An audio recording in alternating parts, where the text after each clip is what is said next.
जगह सिर्फ पहाड़ों पर नहीं होती, वो इतिहास पर खड़ी होती है।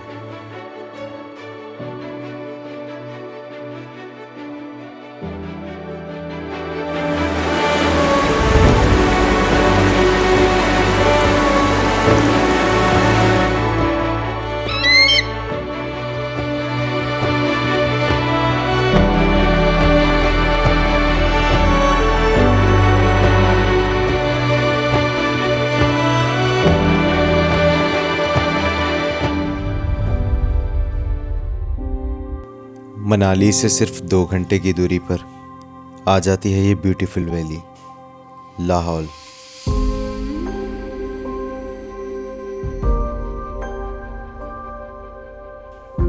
और लाहौल का सबसे पहला विलेज ये है सिसु।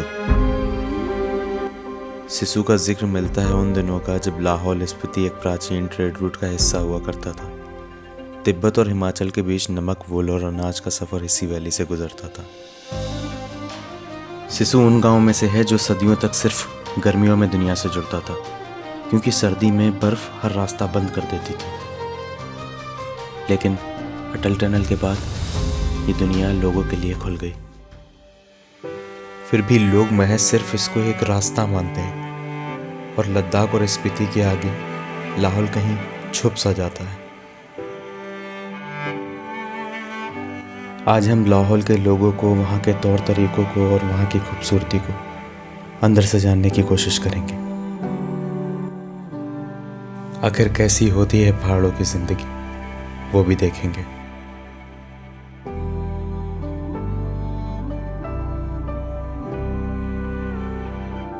और इस दुनिया में आते ही सबसे पहले आपको दिखाई देगा ये आईना। नहीं, ये आईना नहीं, यहाँ की लेक है, सिसु लेक। असल में ये एक रिसेंटली डेवलप्ड लेक है। लेक का पानी सीधे ग्लेशियर से आने वाली स्ट्रीम से आता है, इसीलिए इतना साफ है, और इसी की वजह से यहाँ पर पड़ती है पहाड़ों की प्योर रिफ्लेक्शंस। और लेक के पास है एक वाटरफॉल, जिसके लिए आपको रिवर क्रॉस करनी पड़ती है।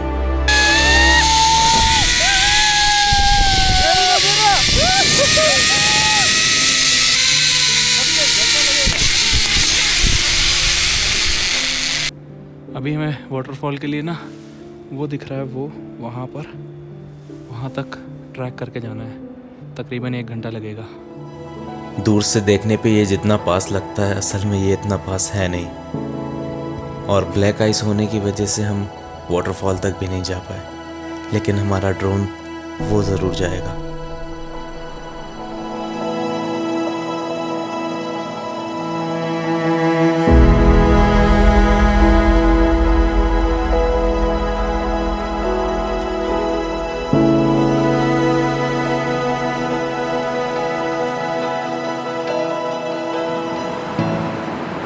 वाटरफॉल अभी हाफ फ्रोज़न है,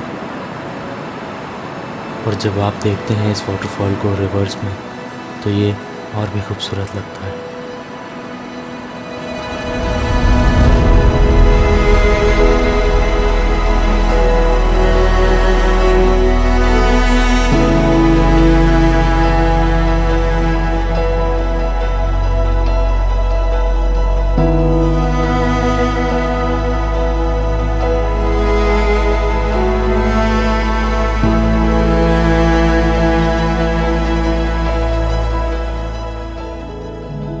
चलिए अब चलते हैं अपर सिसु विलेज में।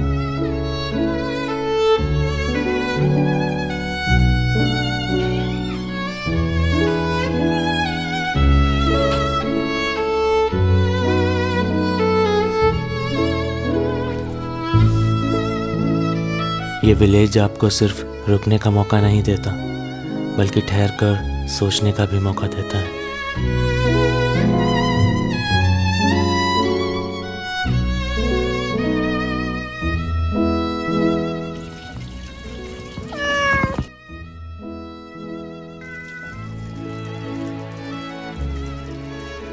अभी हम लोग यहाँ एक्सप्लोर कर रहे थे, और छोटी छोटी चीज़ें ऐसी दिखाई दे रही हैं। ये देखिए, जीना बना रखा है पूरा लकड़ी का।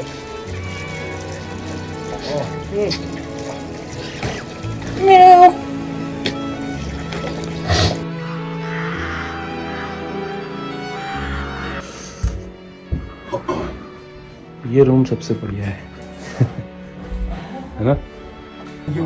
गेहूँ है ना? तो अच्छा, इसको रोस्ट कर लेते हो आप इसके ऊपर रख के? इसमें नहीं, हाँ ये आज हमारा पूजा था ना, हाँ हाँ। पूजा में ये पुराना बनाना पड़ता है। दूसरा लस्सी का बनता है ये लस्सी का, इसको लस्सी को उबाल के फाड़ के फिर बनाते हैं। इसमें जैसे तो पनीर बनाते हैं वैसे ही। ये हमारा लोकल पनीर है, इसमें सूप बनाते हैं इसका। आप खुद बनाते हैं कि?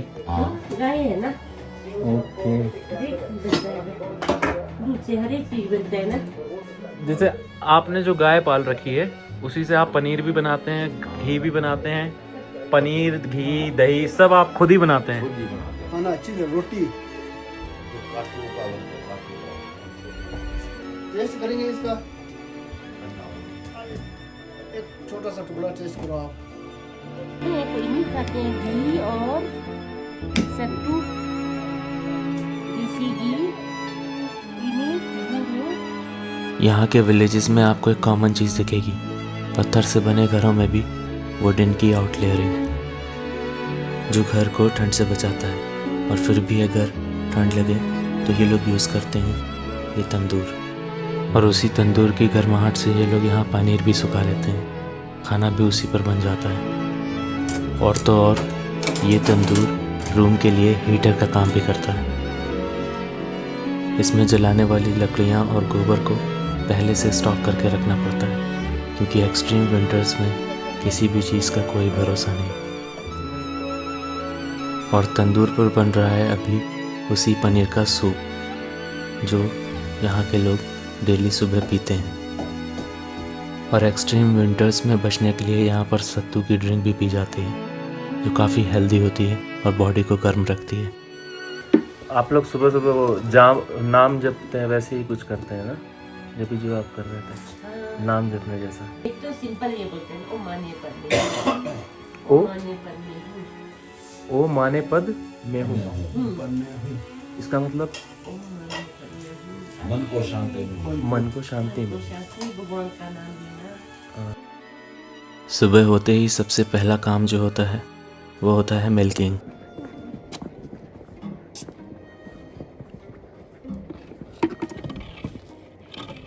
ये देखो दरवाज़ा। सर्दियों में मुश्किल बर्फ है। अच्छा, बर्फ में तो ऊपर जाने में दिक्कत होती है? देखो इतना दूर।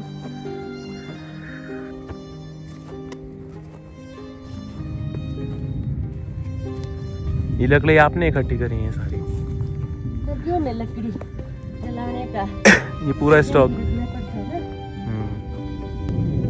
गाय का मिट्टी का बनाना पड़ता है ना, नहीं तो ठंडा। सफा है वे, गाय रखने को तो दवाई खिलाना पड़ता है। आज खत्म है अब दवाई। दवाई भी खाता है? ओ क्या, उनको ना बस बहुत मुश्किल है। आंटी आपकी एज कितनी है? मेरा पेट 65? इतनी मेहनत करते हो आप 65 में? अब तो 2 ही गाय रखा हुआ है।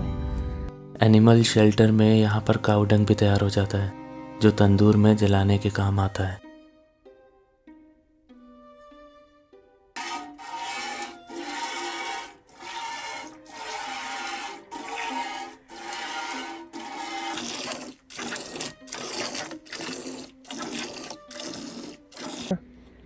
सर्दी अच्छा नहीं है यहाँ, सब कुछ ये नहीं है। अब ये 2.5 मंजिल है ना, हाँ। ये पर के घास रखना पड़ता है अच्छा, गाय के लिए है ना। फिर ये अच्छा। डाल के केचुए जो है फसल में काम आते हैं, तो ये पाले कैसे जाते हैं? ये अब इनको ऐसा करना, गोबर और ये हाँ, गौमूत्र डालने के गोबर बाद में, घास में गंद फंद जितनी गंदगी कुछ भी, होगी हाँ ये खा के बाद में केचुआ बड़ा हो जाता है। इससे 2 फायदे होते हैं। हाँ, एक तो फसल मेल बनता है ना। हम्म। अब खरीदने को एक बोरी को कितना बहुत पैसा है। कभी सफाई करना पड़ता है ना, हाथ धोना, घर से ले आना कम हो जाता है पानी। हो गया, काफी है।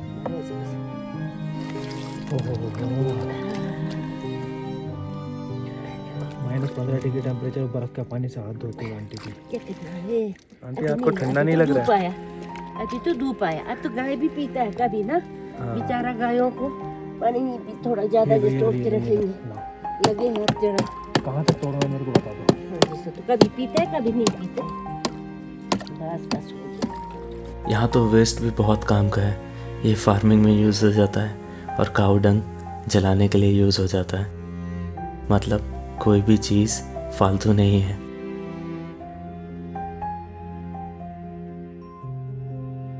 एनिमल शेल्टर मड हाउस का होता है और इसके ऊपर के हिस्से में गाय का चारा रखा जाता है। आंटी ने दूध निकाल लिया है, हमने सोचा थोड़ी सी मदद कर दें आंटी की। दूध हम लेके जा रहे हैं नीचे।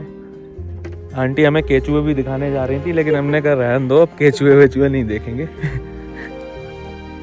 अब खाना खाकर हमारा विदा लेने का वक्त आ गया था। अप्रैल में शुरू आ जाएगा पत्ता, अप्रैल में यहाँ सारे सेब आ जाएंगे। नहीं नहीं, पत्ता शुरू होता है। अच्छा, पत्ता शुरू। तो कब तक पक जाते हैं सेब? अक्टूबर तक तो अभी इसका मतलब आपने तोड़ा है थोड़ा दिन पहले ही, है ना? हाँ तोड़ा, काफी दिन पहले तोड़ा। बर्फ नहीं गिरा दिया था, बर्फ आया था ना इस साल बहुत।